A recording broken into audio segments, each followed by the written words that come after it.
성령님의 조명으로 나에게 비추어 주신 살아계신 인격체 자신이 직접 말씀하시는 것으로 느껴지는 말씀이나 내가 깨달아진 말씀이나 내가 은혜 받은 말씀을 반드시 내 입으로 시인하고 믿음으로 고백하고 간증하면서 그대로 하나님의 뜻이 내게 이 땅에 이루어질 것을 믿는 것, 그것이 바로 신앙의 올바른 기본 마음 자세에서 나오는 것입니다. 이것이 바로 하나님 나라와 그 일을 구하는 믿음의 사람의 자세입니다. 즉 은혜 받은 말씀을 내 입으로 시인하고 고백하면서 나에게 하나님을 더욱 깊이 알고 사랑할 수 있게 해주시고 하나님과 깊고 하나 되도록 하는 은밀하고도 친밀한 사랑의 교제 가운데 있으면서 하나님께서 행하심을 보이실 때 내 모든 생활에서 동참할 수 있도록 인도해달라고 고백하며 하나님의 원대하신 계획이 이 땅에서 이루어지기를 기도하는 그것이 하나님 나라와 의를 구하는 중보기도의 자세라는 것입니다. 다시 말해서 마태복음 6장 31에서 33절을 보면 무엇을 먹을까? 무엇을 마실까? 무엇을 입을까? 이런 것들은 예수 믿지 않는 사람들 또는 예수 믿어도 육신에 속한 사람들이 구하는 것입니다. 즉 내가 은혜 받은 살아계신 인격체 되시고 진리 되시는 하나님의 생명의 말씀대로 살기 위해서 내 생활 패턴을 그 말씀에 맞게 조정하고 그 말씀대로 순종하면 먹고 마시는 이 모든 문제는 하나님께서 나에게 채워주시겠다는 것입니다. 그러면 내가 지금 진짜로 그렇게 하고 있느냐는 것입니다. 자식이 매일 자기 엄마에게 와서 엄마 밥 줘, 밥 주세요, 밥 주세요 하면 징그럽지 않겠습니까? 왜냐면 아니 엄마가 자기 자식에게 밥 안 주겠습니까? 그와 마찬가지로 내가 매일 내 아버지 하나님께 밥 달라, 먹을 것 달라 하는데 아버지가 징그럽게 생각하지 않겠습니까? 내가 너에게 무엇이 필요한지 누구보다도 잘 안다. 왜? 내가 너를 지었기 때문이다. 그렇습니다. 내가 내 자식을 낳았기 때문에 그 아이의 필요를 누구보다도 잘 아는 것처럼 바로 그 주님이 창세 전에 나를 잉태하셔서 그때부터 나를 사랑하신 주님이신데 왜 나의 필요를 모르시겠습니까? 어련히 알아서 채워주실 텐데 맨날 쫓아다니면서 아버지 돈 주세요. 밥 주세요. 내 사업 잘 되게 해주세요. 맨 먹고 사는 문제 가지고 그런 것만 달라고 하니 징그럽지 않겠냐는 겁니다. 물론 없는 것은 그것이 물질이든 무엇이든 필요하면 끊임없이 구해야 하는 것은 맞습니다. 아니 쉬지 말고 구해야 합니다. 오히려 구하지 않으면 잘못된 것입니다. 그런데 인간이라는 게 자기에게 있는데도 더 가지고 싶고 그래서 더 달라고 합니다. 그러니까 이제는 성숙한 하나님의 자녀로서 그런 거 구하지 말고 아버지 앞에 와서 아버지 사랑해요. 저는 아버지를 너무너무 존경해요. 전 아버지가 내 아버지인 것 외에는 아무것도 원하지 않아요. 하나님을 알고 사랑하는 것이 나의 유일한 목적, 목표입니다. 주님 전 주님만이 나의 유일한 목적, 목표입니다. 라고 한번 해보시기 바랍니다. 그러면 하나님께서 까무러치십니다. 이렇게 되면 내가 원하지도 않았는데도 불구하고 하나님께서 주도권을 가지시고 나의 모든 필요와 공급을 채워주십니다. 이게 바로 좋으신 하나님이십니다. 그래서 은혜 받은 생명의 말씀을 내 입 밖으로 시인하고 고백해야지 먹을 것, 입을 것, 그런 거 신경 쓰지 말라는 입니다. 이것이 바로 참 신앙인의 기도 자세입니다. 설령 나의 필요를 공급해 주지 않으시더라도 난 하나님 한 분이면 촉촉하다는 고백을 할 수 있어야 그것이 신앙의 올바른 기본 마음, 자세 신앙의 근본 뿌리가 되어 있다고 볼 수 있습니다. 이렇게 내 신앙이 참 신앙이라면 살아계신 인격체 되시고 진리 되시는 하나님의 생명의 말씀에 기초한 생활을 해나가게 되어 있는데 그렇게 살면 그때 성령님께서 반드시 역사하게 되어 있다는 입니다. 결론적으로 기도는 말씀으로 영의 통로를 열어드리는 것입니다. 이 영이 바로 성령님을 말하는 것입니다. 한마디로 말씀을 입 밖으로 내는 것이 바로 창조행위의 시작입니다. 다만 아무리 내가 은혜 받은 생명의 말씀을 입 밖으로 시인하고 고백하더라도 성령님께서 역사하지 않으시면 아무런 일도 일어나지 않습니다. 그래서 중요한 것은 성령님과 동행하는 생활을 해야 하는 것입니다. 이때 주의해야 하는 것은 부정적인 말을 금해야 합니다. 즉 말조심, 입조심해야 한다는 것입니다. 그렇습니다. 말씀으로 모든 것을 지으신 하나님이십니다. 분명히 예수님께서 십자가에서 다 이루었다 라고 하셨습니다. 그래서 어떻게 보면 사실은 내가 할 일은 아무것도 없습니다. 왜냐하면 그분이 다 이루셨기 때문입니다. 그런데도 주님은 물론 서신서 곳곳에 항상 깨어 기도하라, 쉬지 말고 기도하라, 무시로 기도하라 라고 하셨는데 왜 주님께서 십자가에서 다 이루셨는데 나보고 항상 쉬지 않고 기도하라고 하셨을까요? 왜? 뭘 위해서? 그렇게 쉬지 않고 기도해야 할까요? 이것이 바로 생명의 말씀으로 주님이 창조하셨다는 것을 나에게 알려주시려는 것입니다. 보통 부모들은 자기 자녀들이 자기가 하는 것을 다 할 수 있기를 원하고 아무리 못해도 사랑하는 자기 자녀가 최소한 자기만큼은 되어주기를 원합니다. 한 걸음 더 나아가서 나보다도 더 뛰어나 주기를 바라는 것이 부모의 마음입니다. 마찬가지로 나를 지으시고 나를 끔찍이 사랑하시는 주님께서도 이러한 부모의 마음과 똑같습니다. 이렇게 말씀으로 모든 것들을 창조하신 하나님께서 내가 그 창조의 사역에 동참하기를 원하십니다. 그래서 결국 기도는 하나님의 창조 사역에 동참하는 것입니다. 내가 입으로 살아계신 인격체 되시고 진리 되시는 하나님의 생명 말씀을 시인하고 믿음으로 고백하고 간증할 때마다 말씀이 영의 통로를 열어서 성령님께서 역사하십니다. 이렇게 다스리는 영이신 성령님께서 역사하시게 되면 섬기는 영인 천사가 움직이기 시작합니다. 다시 말하면 성령님께서는 다스리시는 영이시기 때문 성령님께서 일하시면 반드시 섬기는 영인 천사가 움직이게 되어 있습니다. 결국 내가 기도할 때 성령님께서 움직이시고 그렇게 성령님께서 움직이시면 천사가 사역을 시작합니다. 눈에 보이는 형상으로서는 예수께서 대장, 눈에 보이지 않는 영으로서는 성령님께서 대장 되시고 이 모든 것의 원천으로서는 본체이신 아버지 하나님이 대장이십니다. 천사는 절대로 내 말을 듣지 않습니다. 이것은 마치 알라딘의 램프처럼 주인이신 성령님께서 움직이시면 주인님 말씀만 하십시오. 뭘 할깝죠? 라고 하면서 천사가 일을 하게 되는 것입니다. 그런데 내가 먹을 것 주세요. 그 자리에 내가 앉게. 즉 출세하게 해주세요. 라고 하면서 매일 이런 것이나 구하면 성령님께서 일 안 하십니다. 물론 없는 건 분명히 구해야 한다고 했습니다. 필요와 공급에 꼭 필요한 것이 없으면 필요하면 끊임없이 구해야 합니다. 내가 신앙의 올바른 기본 마음 자세를 가지고 하나님의 생명의 말씀에 기초한 생활을 해나가면 영의 통로가 열려서 성령님께서 일하시기 시작하십니다. 그렇게 성령님께서 움직이시면 섬기는 영인 천사가 그 성령님의 말씀을 받아서 보이지 않는 것을 보이는 것으로 나타내버리는 것, 이것이 바로 기도 응답의 결과입니다. 따라서 내가 하나님의 얼굴을 구하는 기도를 하면 결국 나는 천사로 일을 하게 만드는 사람이 되는 것입니다.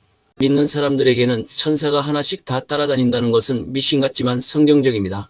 그래서 흔히 그러한 천사를 수호천사라고 부르기도 합니다. 그런데 보편적으로 수호천사는 사람의 형상을 입고 역사하는 경우가 일반적입니다. 무슨 말이냐면 어떤 사람이 내가 어떤 절박한 문제를 놓고 힘들어할 때 나에게 도움을 주었다면 그것은 수호천사가 그 사람을 통해서 역사한 것일 수 있습니다. 그 사람이 스쳐 지나가는 사람이든 아니면 평소에 친하게 지내는 사람이든 그 누구라도 상관이 없습니다. 나의 등 뒤에서 나를 도우시는 줄 아는 복음성가가 바로 나의 등 뒤에서 성령님의 명령으로 나의 일을 도와주는 천사를 빗대어 한 말입니다. 그래서 항상 어떤 일이 있으면 나의 수호천사가 나를 도와주는 것입니다. 사실 내가 예수 믿고 구원을 받아서 하나님의 자녀가 되었고 그리고 늘 기도를 하기에 차가 1초 간격으로 아슬아슬하게 빗겨지나 가는 것도 모두 내가 잘해서 그런 것이 아니라 성령님께서 나의 수호천사에게 명령을 내리셔서 막아주신 것을 알아야 할 것입니다. 그렇습니다. 이 세상에는 우연히 일어나는 것은 하나도 없습니다. 그렇다고 천사를 숭배하면 안 됩니다. 왜냐하면 모든 것은 하나님이 살아계셔서 일하시기 때문입니다. 하나님이 말씀으로 붙들고 계시기 때문에 그에 따라서 천사가 일을 하는 것뿐입니다. 참고로 진정한 회개를 가장 잘 가르쳐주는 구절이 역대하 7장 14절인데 이 구절은 내가 하나님을 떠난 결과 하나님의 징계와 심판이 나에게 임했을 때 다시 회복될 수 있는 조건이기도 합니다. 내 이름으로 일컫는 내 백성이 그들의 첫째 악한 길에서 둘째 떠나 스스로 낮추고 셋째 기도하여 넷째 내 얼굴을 찾으면 내가 하늘에서 듣고 그들의 죄를 사하고 그들의 땅을 고칠지라. 이 말씀에 나타난 회복의 네 가지 조건을 보면 회복은 회개를 통해서 이루어지는데 첫째, 악한 길에서 떠나는 것. 둘째, 스스로 낮추는 것, 즉 겸손하라는 뜻입니다. 셋째, 기도하는 것. 넷째, 하나님 얼굴을 구하는 것. 네 가지입니다. 이 순서로 내가 회개하면 하나님은 반드시 내 기도를 들으시고 내 죄를 사하시며 내 땅을 고치시는 즉 회복시켜 주십니다. 그 첫 번째가 악한 길에서 떠나는 것입니다. 악한 길에서 떠나는 것은 회개의 시작 단계입니다. 즉 악한 길에서 떠나지 않으면 회개는 시작이 되지 않습니다. 내가 악한 마음을 가지고 있는데 회개하겠습니까? 악한 사람은 회개를 하려고 하지도 않을 뿐더러 회개할 생각조차 하지 않습니다. 그래서 가장 먼저 성령의 만져주심으로 악한 길에서 떠나는 것이 회개의 출발점입니다. 그동안 내 생활에서 하나님을 대체했던 모든 우상을 철저하게 버리는 것도 악한 길에서 떠나는 것입니다. 이 우상은 물질주의, 돈을 사랑하고 중시하는 것, 형식적 예배, 자기 자신, 다른 사람들의 도움 의지하는 것, 전통적인 신앙, 지나친 지식 추구 신앙의 올바른 기본 마음, 자세 신앙의 근본 뿌리가 없는 성경 말씀 공부와 제자 훈련 등 수없이 많습니다. 이 모든 것들을 철저히 버려야 합니다. 기타 하나님의 능력과 인도를 신뢰하기보다 인간적인 방법과 수단으로 교회를 성장시키려는 것, 예배를 통해 하나님과 깊고 하나 되도록 하는 은밀하고도 친밀한 사랑의 교제를 구하기보다는 화려하고 감동적인 분위기를 만들려고 노력하는 것, 소위 교회 성장을 위해 행하는 모든 그릇된 마음, 자세와 행동, 성도 한 사람, 한 사람을 하나님께로 인도하기보다는 자기 사람들을 만들려고 했던 것 또한 사람들을 대할 때 진정으로 그리스도께로 인도하고자 하는 마음으로 대하는 것이 아니라 자기 교회로 끌어들이려는 의도로 했던 모든 노력, 하나님께서 교회 신앙 공동체의 필요를 채워주시도록 하나님을 의지하고 기다리기보다는 사람들을 교묘하게 조정해 헌금하게 하는 것, 사람들을 붙잡기 위해 직분을 남발하는 것, 일꾼을 하나님 앞에 분별해 세우기보다는 교회 신앙 공동체에 헌금 많이 할 수 있는 사람으로 일꾼을 세우는 것, 직분을 섬기는 직무로 이해하지 않고 계급적 신분으로 이해하는 것, 하나님의 직분을 세상 사업에 이용하는 것 등 이 모든 것들을 철저하게 버리고 이러한 죄악들로부터 철저하게 돌이키는 모든 것이 악한 길에서 떠나는 것입니다. 다시 말해서 하나님이 요구하시는 회개는 개인과 교회, 신앙 공동체의 모든 생활의 영역에서 근본적인 변화를 요구하시는 것입니다. 가치관, 생활의 목표와 목적과 형태, 사역에 대한 이해와 태도, 예배에 대한 이해와 자세와 형태 등 모든 면에서 인위적인 방법을 철저하게 버리고 하나님 중심적인 기준과 방법으로 돌이키는 것을 말합니다. 이런 마음의 자세로서의 변화가 없다면 회개하려는 마음은 시작도 되지 않습니다. 이렇게 악한 길에서 떠나게 되면 자신도 모르게 사람이 겸허해집니다. 그것이 바로 둘째, 스스로 낮추는 것이 됩니다. 이것은 남들 앞에서 자신을 낮추거나 허리를 깊이 숙여 인사하거나 자신을 늘 비하하는 것 같은 행동을 하는 것을 말하는 것이 아닙니다. 성경이 말하는 스스로 낮추는 것은 하나님 말씀에 정직하게 동의하고 그 말씀 앞에 겸손하게 납작 엎드리는 것을 말합니다. 역대하 34장의 말씀을 보면 요시야 왕 때 율법책을 발견했는데 그 내용이 하나님께서 이스라엘 성도들의 우상 숭배와 죄를 심판하시고 멸하시기로 이미 결정하셨다는 내용입니다. 즉 이미 때가 늦은 것입니다. 더는 하나님의 심판을 돌이킬 수가 없는 그런 때였습니다. 그런데도 요시야는 악한 길에서 떠나 하나님 앞에 스스로 낮추고 엎드렸더니 하나님은 심판과 재앙을 요시야 살아생전에는 보류하셨습니다. 요시야는 하나님 앞에 악한 길에서 떠난 정직한 왕이었습니다. 산당과 우상을 파괴하고 성전을 보수하는 일에 힘썼다. 그러던 중 성전을 보수하다가 율법책을 발견하게 됩니다.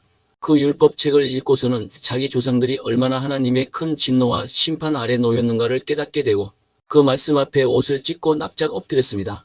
이것을 두고 성경은 그가 스스로 낮추었다 또는 스스로 겸비하였다라고 기록하고 있습니다. 오늘날 많은 성도가 명백하게 죄를 짓고서도 하나님 앞에 정직하게 대면하지 않는 경우가 적지 않습니다. 오히려 자신을 정당화시킵니다. 여러 가지 핑계를 댑니다. 다른 사람과 비교하면서 적당히 넘어가려고 그럽니다. 즉 자신들의 죄를 직면하는 자체를 싫어합니다. 죄를 심각하게 다루는 메시지 자체를 싫어하는 것입니다. 오히려 자신들이 듣기 좋아하는 메시지만 듣습니다.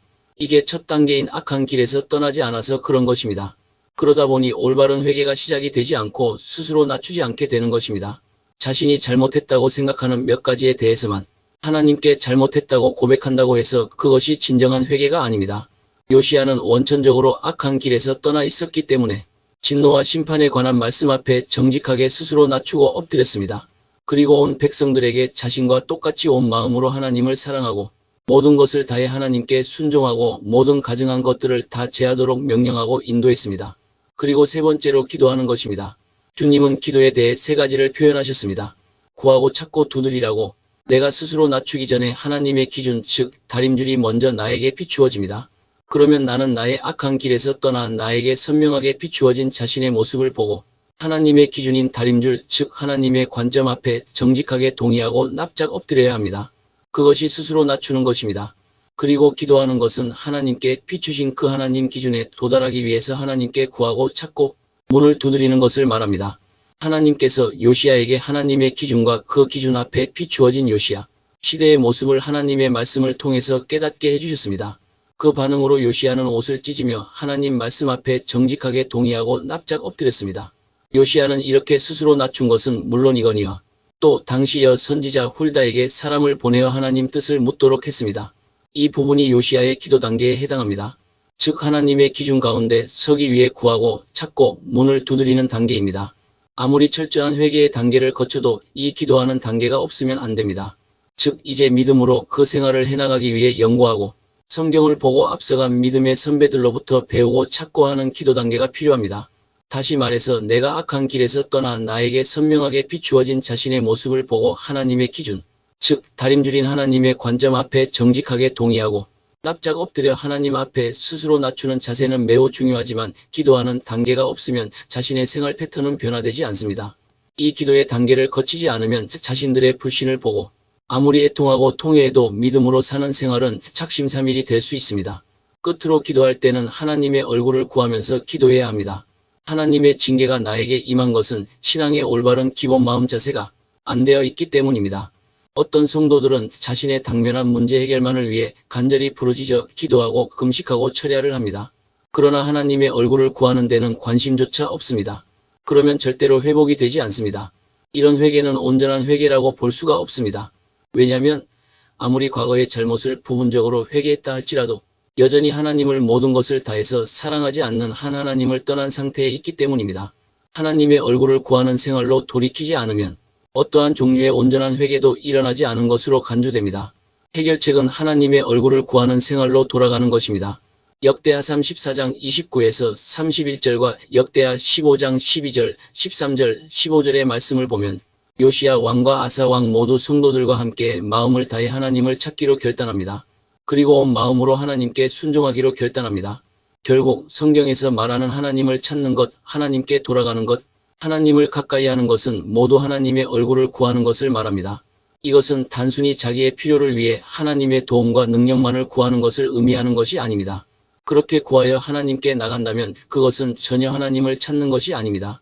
말라기 시대는 제사장마저도 하나님께 돌아가는 의미를 몰랐기 때문에 우리가 어떻게 돌아가야 하느냐고 반문하기도 했습니다. 이것은 오늘날도 비슷한 상황입니다. 하나님을 찾는 자세는 마음과 뜻과 성품을 다해 찾아야 합니다. 그리고 하나님의 얼굴을 구하는 성도들에게는 반드시 하나님께서 임하십니다. 마치 아침이 되면 반드시 해가 뜨는 것처럼 확실하게 임하십니다. 이러한 회개는 때로는 그 대가를 요구하기도 합니다. 그렇기 때문에 첫째, 악한 길에서 떠나 하나님 앞에, 둘째, 스스로 낮추고, 셋째, 기도로, 넷째, 하나님의 얼굴을 구하는 사람은 그 대가를 기꺼이 치를 각오가 되어 있어야 합니다. 이것은 개인이든 교회 공동체이든 마찬가지입니다. 내가 만약 이 네 가지 조건에 따라 회개하면 나는 반드시 회복됩니다.